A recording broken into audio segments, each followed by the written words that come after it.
Nah itu lucu ya, karena gini, terbesit nama istri saya itu. Waduh.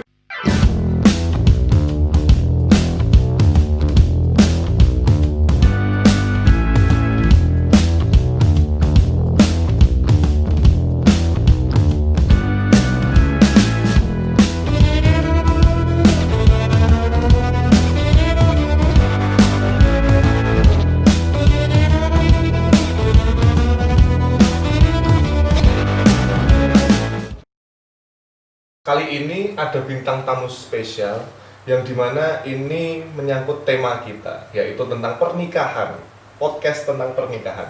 Nah, siapa bintang tamunya? Yaitu Mas Nur Muhammad Iskandar. Ini merupakan inspirasi bagi anak-anak Masjid Kuncen yang dimana bertemu cinta sejatinya itu di atap masjid ini. Tarik plafon loh, ketemunya di atap masjid ya. Nah, Bocor nih. kita bisa tahu nih gimana sih ceritanya kok bisa bertemu cinta sejatinya di organisasi yang sama yaitu AMMK. Gimana ceritanya itu Mas Muhammad Iskandar? Oh gitu. Ya matur nuwun Mas Wisnu. Assalamualaikum warahmatullahi wabarakatuh. Waalaikumsalam warahmatullahi wabarakatuh. Alhamdulillahirabbil alamin. Wassalatu wassalamu ala asrofil anbiya'i wal mursalin wa maulana Muhammadin wa ala alihi wa ashabihi ajmain. Amma ba'du, asyhadu an la ilaha illallah wa asyhadu anna Muhammadan abduhu wa rasuluh. Allahumma sholli ala Muhammadin nabiyyin ummiyin. Masya Allah ini Mas Wisnu, saya kaget juga tiba-tiba dikabari suruh ngisi podcastnya AMMK ini. Pertama kali bikin podcast, sing dikon ya orang tahu nggak podcast. Nggak tahu nanti harus cerita apa ya, tapi insya Allah mengalir aja nih Mas. Iya, siap. Ini tentang pernikahan, sebenarnya kalau dibilang menikah muda juga nggak muda-muda banget ya, karena banyak teman-teman kita yang di usia 20 juga sudah menikah. Di usia, bahkan ada yang usia masih belasan tahun juga sudah menikah. Karena menikah itu kan mengambil tanggung jawab, memilih untuk bertanggung jawab bersama sebenarnya. Kalau ceritanya bisa bertemu dengan Mbak Dia itu sebenarnya panjang juga sih ceritanya. Saya juga nggak tahu ini harus ngomong apa. Maksudnya kita proses perkenalannya itu nggak cuman 1 jam 2 jam, tapi disuruh ceritanya kurang dari 1 jam. Mantep loh. Iya. Coba kita ringkas ya. Jadi awal mulanya mungkin gini ya. Saya cerita dulu ya.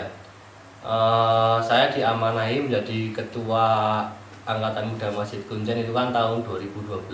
Saya pertama kali aktif tahun 2011 lewat kegiatan Ramadan, terus tahun 2012 jadi diamanahi jadi ketua AMMK. Waktu itu sebenarnya yang saya kenal itu malah baru beberapa ya, belum sebanyak yang sekarang. Sekarang AMMK sudah Masya Allah banyak sekali, termasuk istri saya itu saya juga belum tahu tahun 2012 saya juga masih belum aktif juga di Kuncen. Tapi saya nggak tahu, maksudnya mungkin aktif tapi saya nggak kenal, atau mungkin memang benar-benar nggak aktif. Oh, jadi gini, AMMK itu sebagai penyatu gitu ya? Ya alhamdulillah Mas. Alhamdulillah. Lewat organisasi yang baik, terus di tempat yang baik, insya Allah mudah-mudahan kedepannya juga menjadi pasangan suami istri yang baik. Amin. Nah, terus berlanjut ya, terus saya masih ingat saya yaitu ya tahun 2015 itu istri saya baru mulai aktif di AMMK. Seingat saya, mungkin kalau sebelumnya sudah aktif berarti saya yang nggak ingat. Karena apa, tahun 2015 itu saya masih jadi ketua AMMK, sedangkan istri saya itu waktu itu menjadi sekretaris PGBR. Oh, jadi PGBR itu apa itu Mas? PGBR itu Panitia Gerakan Bulan Ramadan. Jadi AMMK itu punya satu kegiatan yang paling rame, paling seru, paling asik. Nah itu Ramadan itu, nama panitianya Panitia Gerakan Bulan Ramadan. Iya. Istri saya kalau nggak salah waktu itu jadi sekretaris panitia tersebut. Jadi saya ketua AMMK, terus istri saya sekretaris di panitia Ramadan. Oh, gitu. Kalau bikin proposal itu yang tanda tangan itu adalah ketua PGBR, sekretaris PGBR, terus ketua AMMK. Jadi 2015 itu saya mengenal istri saya lewat minta tanda tangan. Tapi waktu itu belum ada, belum ada feeling sama sekali ya, cuman sama kalau teman-teman minta bantuan tanda tangan ya saya tanda tangan, udah biasa gitu aja. Terus saya menghubungi teman-teman minta tolong ya minta tolong biasa aja, dan teman-teman yang lainnya baik putra maupun putri kan kalau di kita kan biasa mas ngambil jaburan, mas besok belanja jaburan, mas besok kayak gitu, biasa gitu kan, nggak ada rasa apa-apa. Terus 2015 kenal, terus 2017 itu saya selesai kuliah, alhamdulillah. Kuliah di mana mas? Kuliahnya di sana. Wah ya, gitu ya. Terus kuliahnya di sana. Nah, terus 2017 saya lulus. Nah, di situ saya ini apa namanya pergantian pengurus. 2017 kan saya dilengserkan. Enggak. Itu pergantian pengurusnya berapa tahun gitu? Harusnya 2 tahun, tapi saya dari 2012 sampai 2017. Ibaratnya dodro ya. Jadi 5 tahun saya di AMK itu kan, Iya. alhamdulillah itu kan. Terus 2017 pergantian pengurus.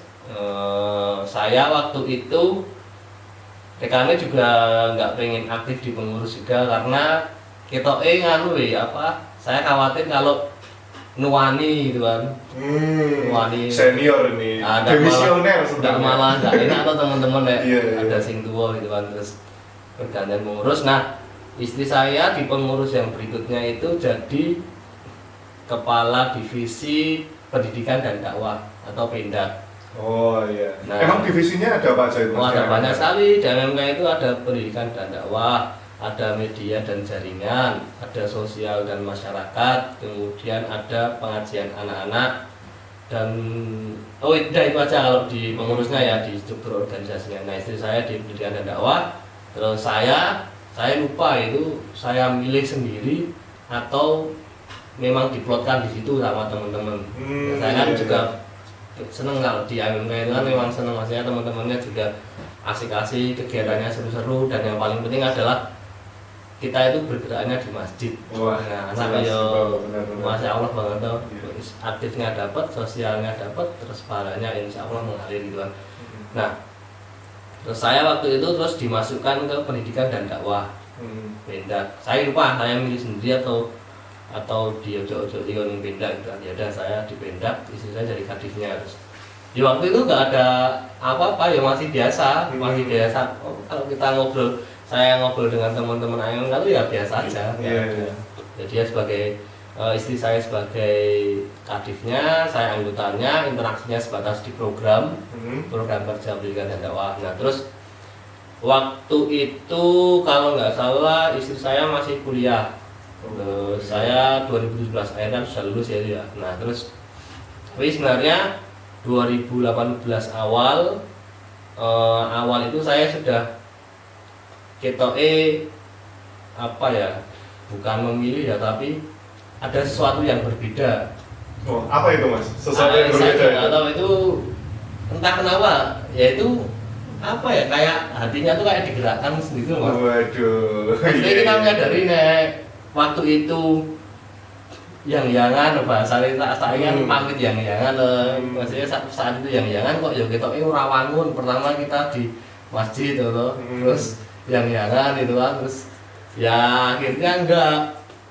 Nah, 2018 awal itu mulai sajane ya orang itu tertarik banget tuh enggak sih ya, cuman ada si kae gitu something spesial apa gitu dan gitu toh. Nah, terus 2018 awal itu kan saya merantau ya itu ya.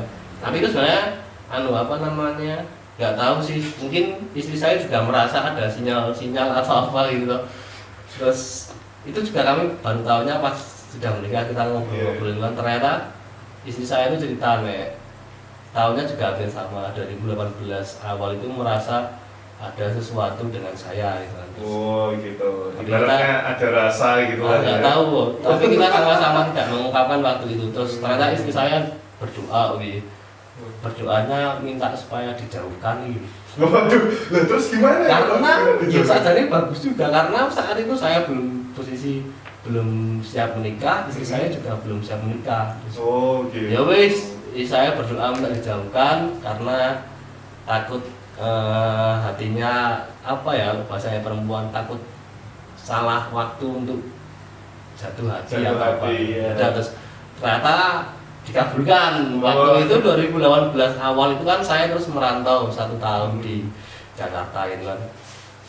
Nah terus waktu itu istri saya juga kebetulan masih PKL di Jepara gitu kan. Nah itu setelah di Jepara, saya di Jakarta itu nggak ada komunikasi sama sekali yang membahas tentang ini pacaran dan jodoh, sebagainya, itu nggak ada gitu. pembahasan sama sekali gitu benar. kan. Terus nah 2018 terus tahun sampai 2019 saya kembali ke Jogja gitu kan, kembali ya wis biasa wis masih biasa aja saya nggak. Tapi mungkin udah ada kegelisahan sih waktu saya di Jakarta itu, saya merasa gelisah, nggak tahu kenapa ya gelisah aja maksudnya. Setiap kali pulang kerja itu Kayak ada yang kurang sesuatu gitu ya. yang berbeda gitu kan. Oh, aduh. Juga nggak tahu itu kenapa, masa serba minta jawaban terus. Ya saya juga ikut ngaji, ikut belajar itu kan, terus juga sering bolak-balik karena orang tua juga di Jogja kan. Terus nggak tahu kenapa asiknya naik kereta ya mungkin ya. Selama di kereta itu kadang kita bisa merenungi banyak hal. Merenungi, tidur, makan. Nah, itu dia. Ya, itu ngobrol sama di depannya, di sampingnya, terus kalau pas mau tidur ya bisa ngerenung-renung dikit kan. Nah itu lucu ya, karena gini, terbesit nama istri saya itu. Waduh, Nggak tahu kenapa itu. Nggak tahu juga mas, nggak tahu kenapa ya kan. Disebutin ini masalahnya. Terus terbesit itu kan terus semakin lama kok setiap kali naik kereta atau setiap kali pas lagi sendiri kan, dulu di Jakarta kan naik busway gitu ya, harus perjalanan Transjakarta terus perjalanan 1 jam itu, setiap kali lihat jalan itu wah seru banget tuh kan, lihat lampu kota itu terus tiba-tiba keluar nama seseorang ting ya. Apa namanya ya, nama seseorang, terus ya saya juga nggak berani yang terus langsung mengkonfirmasi ke orangnya karena merasa saya saat itu saya juga belum siap, istri saya juga masih kuliah. Gitu ya. Ini terus 2018 selesai, saya kembali ke Jogja, terus istri saya itu lulus kuliah tahun 2019 akhir. 2019 akhir. Bulan November kalau nggak salah wisudanya. Iya. Nah, atau bulan Juli ya saya lupa ya. Atau bulan Mei pokoknya 2019. Ya antara 2019 itulah pokoknya ya. Antara periode wisuda yang kedua, tingkat atau keempat. Nah terus waktu itu saya mulai memberanikan diri untuk memulai percakapan tentang iya. jadi jujur aja yang namanya cowok gitu kan, terus jiwa apa ini pahlawan sejati. Jiwa apa adrenalinnya terpacu atau. Iya. Sekarang posisi sudah sama-sama di Jogja gitu kan. Terus selama di Jakarta keluar nama itu, ini ada apa, ini harus diluruskan, ini harus diselesaikan gitu kan. Akhirnya 2 bulan November itu saya WA ting gitu kan. Saya menyampaikan kalau sepertinya ada rasa antara saya dengan istri saya waktu itu, calon istri waktu itu ya berarti ya. Iya.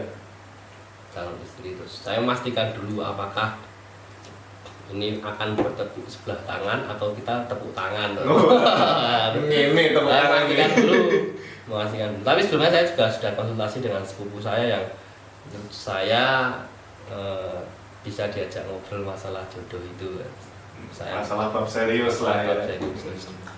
Akhirnya saya set WA menanyakan, dan waktu itu ya alhamdulillah itu saya masih ingat WA-nya saya sore-sore waktu di kantor itu kan. Saya harus dibalas juga, alhamdulillah tepuk tangan. Jadi saya menyampaikan kalau ada rasa dengan apa jenisnya istri, calon istri, terus ini mau diselesaikan, saya bermaksud serius gitu kan. Terus ternyata dari istri juga responnya juga sama. Terus dari istri menyampaikan silakan langsung datang ke rumah aja. Oh iya. Ini lucu juga ini sebenarnya. Doa calon istri ya pas itu ya. Untuk dijauhkan, wah ternyata jadi istri ini superior sekali ini masalahnya ini. Nah, doanya itu dijauhkan itu ketika ini mas, kalau saat itu kan memang belum siap ya. Mungkin saya nggak tahu isi doanya itu apa gitu. Mungkin saat itu minta dijauhkan, tapi kalau memang jodohnya minta didekatkan lagi. Oh iya benar-benar. Ayo anu ya manjur ya. Didolke tapi ngerantau untuk rezeki terus, ya. alhamdulillah terus dijauhkan terus kembali lagi terus alhamdulillah terus. Nah itu terus tantangannya langsung diminta untuk ke rumah. Saya langsung konsultasi lagi ke sepupu, ya sudah langsung kerjakan. Nah, panjang banget berarti ceritanya Mas ya? Ya sebenarnya dari 2015, tapi kalau mulai seriusnya ya 2019 berarti ya? itu. Iya. Nah, ini Mas Kendar dan sang istri ya, sebut saja sang istri. Nggak mau sebut merek. Besok dipanggil aja. Iya, besok dipanggil aja mungkin dia. Nanti ada sesi lain untuk tips doa menjauhkan laki-laki. Ya, menjauhkan laki-laki nanti. Nah, ini Mas Kendar ini nikah di usia berapa sih sebenarnya?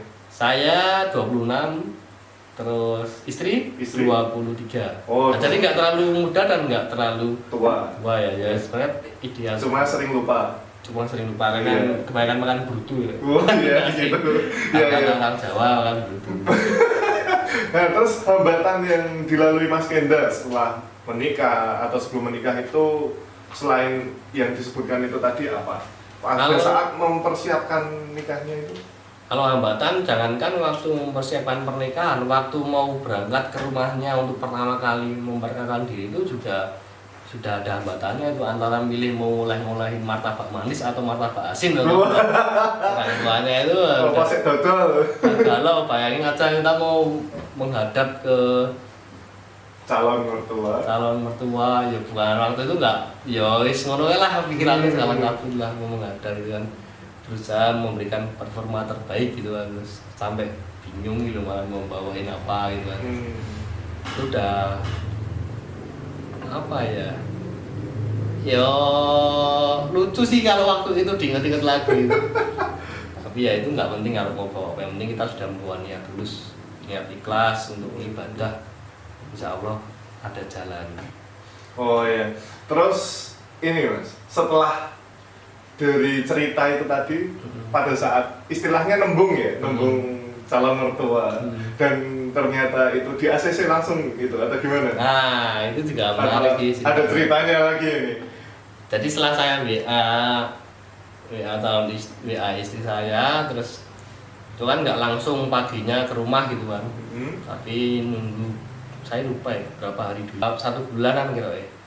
Terus tanggal 16 Desember saya sowan ke rumahnya, ke orang tuanya. Terus waktu sowan itu saya juga yang pertama kan niatnya silaturahmi dengan orang tuanya, terus kemudian yang kedua saya memiliki maksud serius untuk menikah dengan putrinya.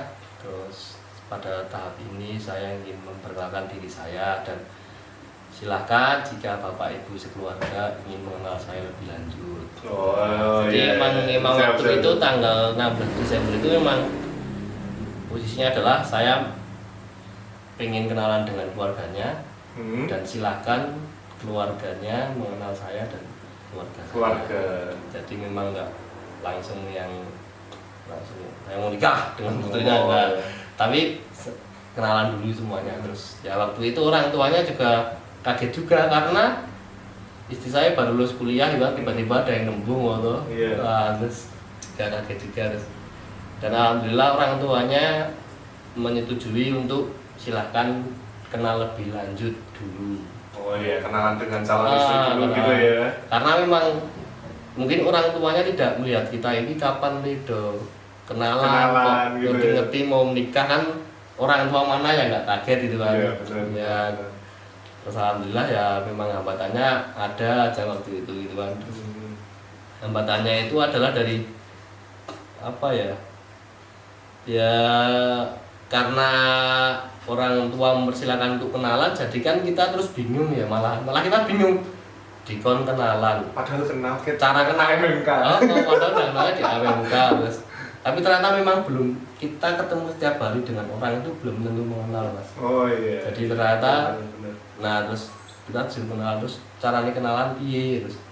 Nah istri saya menawarkan kalau kita menggunakan mediator saja Mas, supaya kita nggak terjerumus dalam kemaksiatan, maksudnya terus kita main-main dan sebagainya gitu dan malah tidak mengenal satu sama lain, malah kebablasan gitu kan. Terus, oke, kita pakai mediator. Waktu itu saya minta tolong sepupu saya. Sepupu saya untuk jadi mediator. Sepupu saya dengan istrinya kita bikin satu grup WhatsApp gitu kan. Nah di situ kita mulai kupas tuntas diri saya dan calon istri pas itu ya. Ya dipandu juga apa yang perlu dikenal, apa yang perlu dipelajari. Jadi pada masa perkenalan itu, masa ta'aruf itu, selain kita menceritakan diri masing-masing, kita juga menyelesaikan berbagai misi. Jadi kita menyebutnya misi. Pertama misi tentang kita nonton video waktu itu ya, videonya masing-masing nontonnya, terus kita bikin ringkasannya. Waktu itu tentang kajiannya Nuzul Zikri tentang pernikahan, tentang memilih jodoh. Itu isinya apa itu, Mas? Banyak sekali, ini masih ada ringkasan, nanti kalau mau saya share. Iya, boleh. Ringkasannya kami berdua. Siapa tahu saya nyusul gitu kan. Nah, amin. Nah, terus banyak sekali yang harus kita sampaikan dalam perkenalan tersebut, seperti kelebihan masing-masing, terus kekurangan masing-masing, harapan dari pernikahan itu seperti apa, visinya seperti apa, terus habis itu rencana jangka pendeknya seperti apa, rencana jangka panjangnya seperti apa. Sebenarnya gini ya, itu semua itu kan masih tertulis ya Mas ya. Iya. Nah, masih tertulis itu kan nanti kita akan berproses, ya kan? Kalau nggak kita tulis, kan kita makin apa ya, bahasa Jawa ini makin obahe makin abur-abur. Iya. Jadi kita tulis itu supaya apa, nanti kalau ternyata jodohnya kita bisa buka lagi. Ternyata kayak karena kita dulu pernah punya cita-cita seperti ini. Terus, sekiranya waktu nikah itu kok udah down gitu kan, kita buka lagi, kita review lagi, kita dulu pernah kayak gini loh, oh iya Mas, ayo gas gas. Gitu. Jawabannya dude. Itu fungsinya kita menyampaikan visi dan misi juga seperti itu, buat kita review lagi nanti depannya. Nah, untuk kesannya nih Mas, kesan sebelum menikah dan sesudah menikah itu apa? Dalam kurun waktu 1 bulan lah. Oh ya jelas. Itu kayak gimana sih? Jelas enak. Enaknya ini nggak usah disebutkan ya. Loh, tak sebutnya benda pengen. Orang di kolom komentar masalah gitu. Pulang kerja udah ada yang bikinin teh. Meskipun sebelumnya udah ada yang bikinin teh juga loh. Kok nggak legal? Ya angkringan maksudnya. Sebut saya ya. Nah, terus kita juga punya teman ngobrol. Apa ya? Jadi Mas, kalau kita menikah itu, kita kan, kalau saya pribadi ya, karena saya karena saya senang belajar tentang agama gitu kan, senang lagi semangat gitu kan. Jadi saya pengen punya istri itu sebagai partner diskusi saya tentang agama. Iya. Nanti itu akan mengarah sendiri kok sebenarnya kok. Mas Wisnu nanti pengen punya istri yang kalau diajak diskusi tentang fotografi dan videografi nyambung. Itu kan juga akan terarah sendiri. Teman-teman saya besok pengen punya istri yang kalau diajak diskusi tentang kebencanaan nyambung. Nah itu nanti teman-teman juga akan terarah sendiri. Kalau saya malah pengennya punya istri yang jadi model aja Mas. Mau ternak lele, ternak cedul, nanti akan terarah sendiri. Saya waktu itu pengen seperti itu, pengen punya yang diajak diskusi tentang agama itu asik gitu kan. Alhamdulillah ya terarah. Terus satu persatu kriteria itu terarah sampai ya mengurus pada satu nama itu.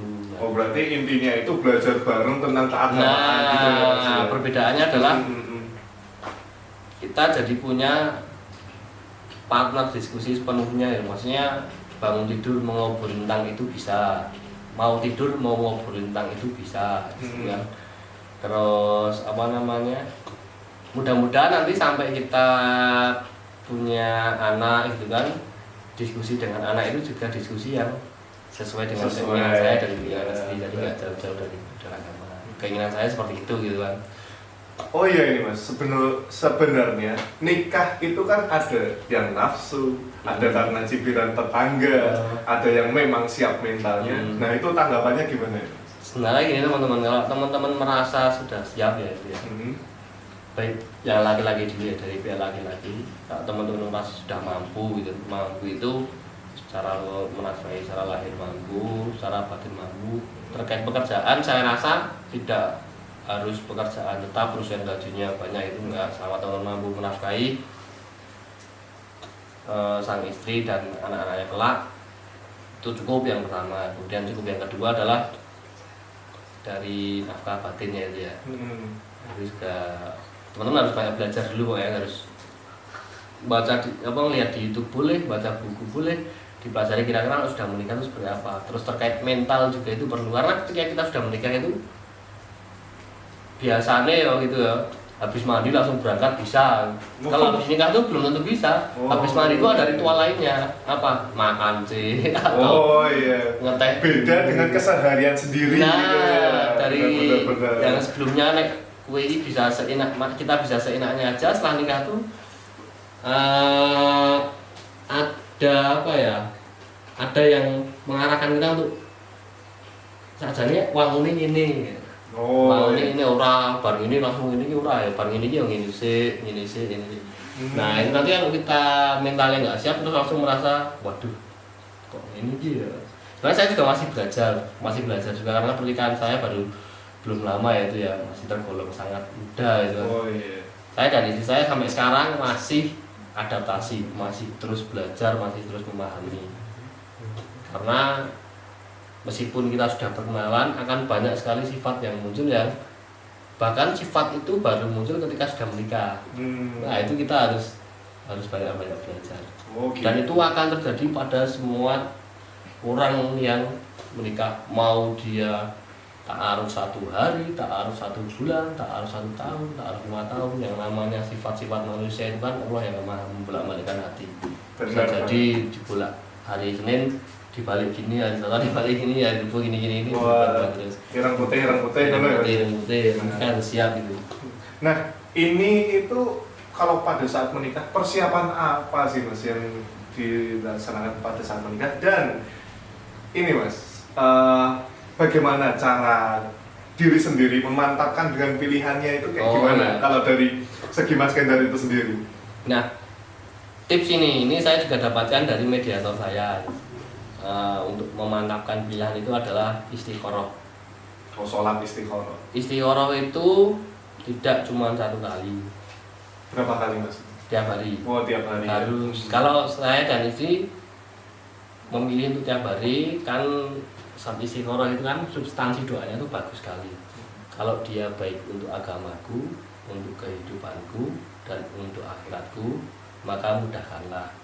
Kalau dia buruk untuk agamaku, buruk untuk kehidupanku, dan buruk untuk akhiratku, maka jauhkanlah, gantikanlah dengan yang lebih baik, dan buatlah kami ridho. Jadi seandainya si A itu bukan jodoh kita, dengan istikharah yang kita lakukan setiap hari itu, kita akan tergerak untuk, kalau itu bukan ya kita nggak perlu menyesal. Berarti ini petunjuk dari Allah bahwa ada yang lebih baik lagi nanti di depan. Jadi pengganti lah istilahnya. Pengganti. Nah, insya Allah ada. Nah, istikharah itu buat teman-teman juga, biasakan istikharah setiap hari. Meskipun teman-teman sudah sudah merasa mantap gitu kan, tetap harus istikharah. Habis sholat duha gitu kan, sholat duha 2 rakaat gitu kan. Habis itu doa istikharah. Allahumma ini astaghfiruka bidzunubika wa astaghfiruka biqudratika, dan seterusnya. Saya nggak hafal masalahnya ini. Nah, itu harus setiap hari yang Mas. Terus kalau susah bangun malam ya nggak perlu malam, habis sholat duha itu bisa. Nah, waktu malamnya itu jam berapa ya Mas?